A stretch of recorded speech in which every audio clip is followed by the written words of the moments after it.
Hello friends, मैं हूं आपकी अपनी रोज़ और मैं आज आपके लिए लेके आ चुकी हूं बहुत ही दिल को दहला देने वाली क्राइम की कहानी। तो दोस्तों, आज हम क्राइम की कहानी कवर करने वाले हैं और ये क्राइम की कहानी दोस्तों रियल कहानी है, तो आप एंड तक पूरी कहानी सुनना।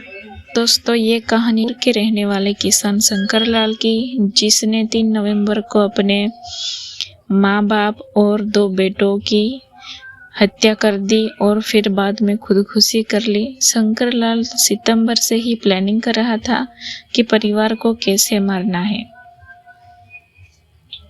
पुलिस ने शंकर लाल के मोबाइल की हिस्ट्री खंगाली तो उन्हें होश उड़ गए। हत्या और उसके तरीकों के अलावा कई ऐसी तलाशी भी की गई जिसे देखकर पुलिस हैरान रह गई।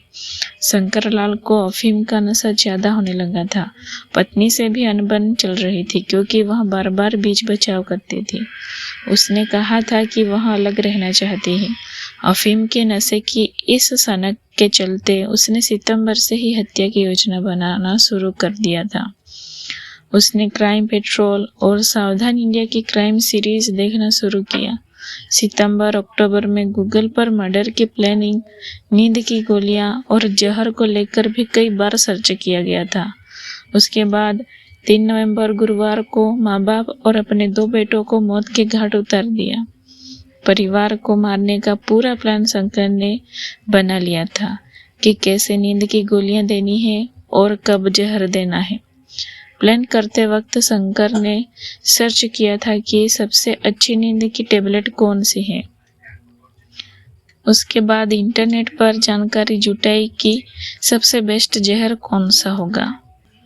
शंकर ने 14 सितंबर से क्राइम सीरीज देखना शुरू कर दिया था। पहले तो आरोपी ने क्राइम पेट्रोल के कुछ सीरीज देखी थी। उसके बाद उसने प्लान बनाना शुरू कर दिया।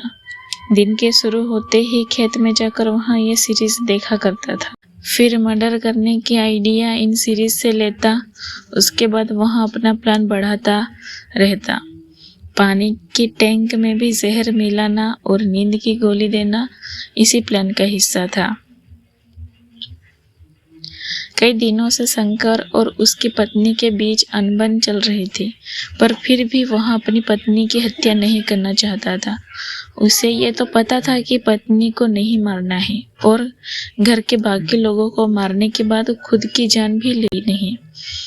अब उसे इस बात की चिंता थी कि उसके मरने के बाद पत्नी अपना गुजारा कैसे करेगी, जिसके लिए वहां पति की मौत के बाद विधवाओं के लिए चलने वाली योजनाओं की भी जानकारी जुटाने लगा था। उसके साथ ही सर्च किया था कि परिवार की मौत के बाद सरकार क्या आर्थिक सहायता देती है। उसके मरने के बाद पत्नी को विधवा पेंशन योजना के तहत कितने रुपए मिलेंगे। आरोपी शंकर ने घर के सभी लोगों की नींद की गोलियां दी थी। शंकर ने घर वालों से कहा था कि खेत में काम करके सब बहुत थक जाते हैं, तो ये गोलियां खाने से उनकी ताकत और बढ़ेगी। बताया जा रहा है कि शंकर लाल ने घर में बने टैंक में भी जहर मिला दिया था ताकि वह खुद भी बच नहीं पाए। शंकर लाल ने 3 नवंबर की शाम पहले अपने पिता सोनाराम पर कुल्हाड़ी से हमला कर घायल कर दिया और भाग गया।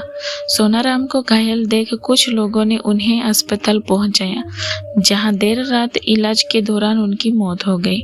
शंकर ने घर में बाकी परिजन के खाने में नींद की गोलियां मिला दी।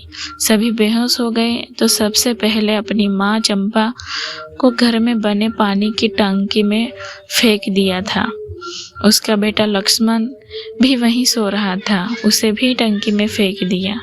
शंकर का छोटा बेटा दिनेश अपनी मां के पास सो रहा था। सुबह करीब 5 बजे उसे भी टंकी में फेंक दिया था।